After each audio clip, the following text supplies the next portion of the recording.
Shalom à tous et à toutes. Aujourd'hui, nous avons eu un très beau partage en fait sur les trois levains qui corrompent l'Ecclésia, donc la véritable Église.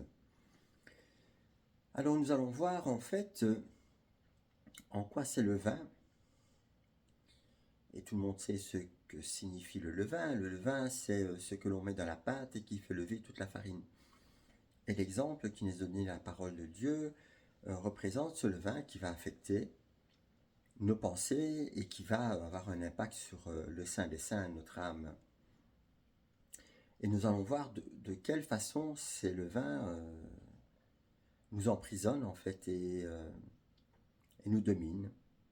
Donc la parole de Dieu parle de trois levains. Donc Matthieu, donc Matthieu 16, 6. Ici nous allons parler du levain des pharisiens. Yeshua leur dit: gardez-vous avec soin du levain des pharisiens. Luc 12, 1. Gardez-vous du levain des pharisiens qui est l'hypocrisie. Autre référence, Matthieu, donc Matthieu 23, 27, 28. L'apparence extérieure juste, intérieure, plein d'impureté. Marc 7, 6, 8. Ils honorent de la bouche, mais leur cœur est éloigné de moi, dira Dieu. Donc, ce que représente ce levain, nous verrons tout de suite l'hypocrisie spirituelle, le légalisme, la religion extérieure, l'orgueil religieux. Elle a pour effet dans l'Ecclésia de se baser sur une foi qui va véhiculer les œuvres et qui va aussi conduire au jugement des autres. Il y a évidemment une absence de transformation intérieure totale. Et c'est là qu'il faut faire attention. Je disais hier à une sœur, attention, ça fait plus de 40-45 ans que tu es dans des systèmes religieux. Quelle est la transformation intérieure? Sinon, tu fréquentes ces systèmes religieux en vain. Pire que ça, ils t'éloignent de la parole de Dieu et ils t'empêchent de rentrer réellement dans le royaume et dans le shalom. Donc ce premier levain, Yeshua va dire aussi, vous parcourez la terre aux pharisiens pour chercher les prosélytes et vous les rendez 2 fois dignes, plus dignes de vous de la géhenne, donc de l'absence de shalom, de l'enfer en fait. Alors nous avons l'autre levain qui est le levain des Sadducéens. Le levain des Sadducéens est fort différent. Les Sadducéens, donc c'est Matthieu 16, 6. Ici, Yeshua va encore dire, gardez-vous du levain des pharisiens et des Sadducéens. Alors, quelle est la différence de doctrine? Nous savons que les Sadducéens ne croient pas du tout à la résurrection des morts, ils ne croient pas du tout au monde spirituel. Donc, ce sont des gens, en fait, qui, comme les pharisiens, ont l'apparence de la piété, mais en plus en renient ce qui en fait la force. Ils sont, en fait, dans une doctrine, acte 23, 8, donc les Sadducéens disent qu'il n'y a point de résurrection, ni ange, ni esprit. Qu'est-ce que ce levain représente? L'incrédulité. On va dire comme certaines sectes, il n'y a plus de guérison, il n'y a plus de délivrance, puisque, si vous voulez, le monde spirituel est nié. Donc on va un pas plus loin dans le reniement et je veux dire l'absence de tout ce qui est spirituel. Et ça nous conduit évidemment à un troisième levain. Donc la négation du surnaturel, c'est une foi qui est rationalisée. On va dire que ce sont des théologiens qui ont appris en fait des beaux discours, des discoureurs, qui ont une théologie sans puissance. L'effet dans l'Ecclésia, c'est justement tous ces systèmes religieux qui en fait ne vivent pas la parole de Dieu. Et qui évidemment ne savent pas rentrer dans la dimension du spirituel. Ils vont voir dans les miracles de la parole de Dieu comme quelque chose qui s'est accompli, mais qui est terminé, qui n'existe plus en fait. Donc dans l'Ecclésia, ça va amener donc un message sans vie. Il n'y a pas de roi Kodesh, il n'y a pas de Saint-Esprit. C'est une foi qui est intellectuelle, absence donc de vraie relation avec Dieu, disparition de la puissance spirituelle. Et ça nous conduit évidemment à un troisième levain qui est le levain d'Hérode.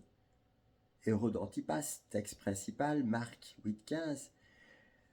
Gardez-vous du levain des pharisiens et du levain d'Hérode. Le contexte, on l'a dans Marc 6,20. Hérode écoutait Johanan, donc Jean-Baptiste, avec plaisir, mais ne se repentait pas. Pas de retournement, pas de chemin et de vie dans l'esprit. Ce que représente ce levain, le compromis, l'amour du pouvoir, la peur des hommes qui est un piège. J'avais cité tout à l'heure l'exemple du jeune prophète qui s'est laissé séduire non pas par le roi qui lui proposait une place à sa table, mais par le vieux prophète qui, bien qu'il lui ait menti, lui a proposé de venir manger alors que Dieu lui avait strictement interdit. Combien de personnes ne sont pas et ne restent-elles pas dans des systèmes justement par besoin de reconnaissance? Ça les rend tout à fait inaptes à devenir disciples et enfants de Dieu. Ils reçoivent alors par après des reconnaissances venant les uns des autres. Donc, la peur des hommes conduit évidemment à une influence politique dans le spirituel. Donc,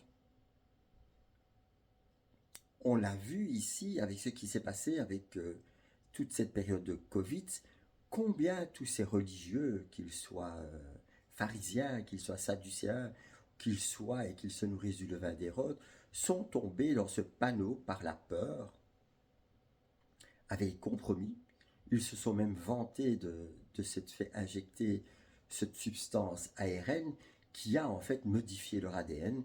Et comme le Seigneur me l'avait dit en 2020, ils sont d'une autre race, ils ne sont plus de la race d'Adam. Et Christ est mort pour ceux de la race d'Adam. Donc, ce message qui est prononcé, qui est annoncé, c'est un message intellectuel qui est là pour plaire. Il est sans vérité, ou une vérité diluée, en recherche de popularité, des méga grandes churches, comme ils disent, qui sont vraiment devenus un business, qui a une hiérarchie forcément, mais qui est purement humaine et charnelle, donc démoniaque. Donc ce levain va amener en fait à ce que la Bible mentionne comme étant la grande prostituée religieuse. Un peu de levain fait lever toute la pâte. Galates 5, 9. Pardon. Ce levain agit silencieusement. Il ne détruit pas immédiatement. Il transforme progressivement, comme un jour j'ai dit à un frère qui, bien qu'étant marié depuis de nombreuses années, je lui ai dit, mais je suis certain que tu n'as même jamais pensé à regarder une autre femme que la tienne. Par contre, tu t'es prostitué pendant des années en restant dans un système totalement compromis et tu le savais. Alors il y a une prostitution physique et une prostitution spirituelle. C'est pour ça que Yeshua va dire, si tu couches avec la femme de ton frère, tu commets l'adultère. Mais si tu convoites la femme de ton frère, tu commets déjà l'adultère. Donc Yeshua, bien que ayant accompli la loi, n'a pas aboli la loi.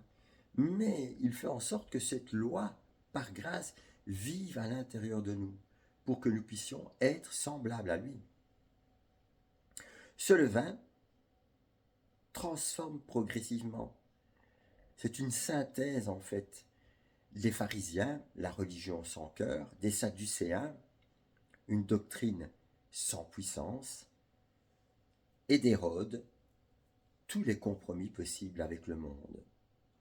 Alors, il y a un quatrième levain,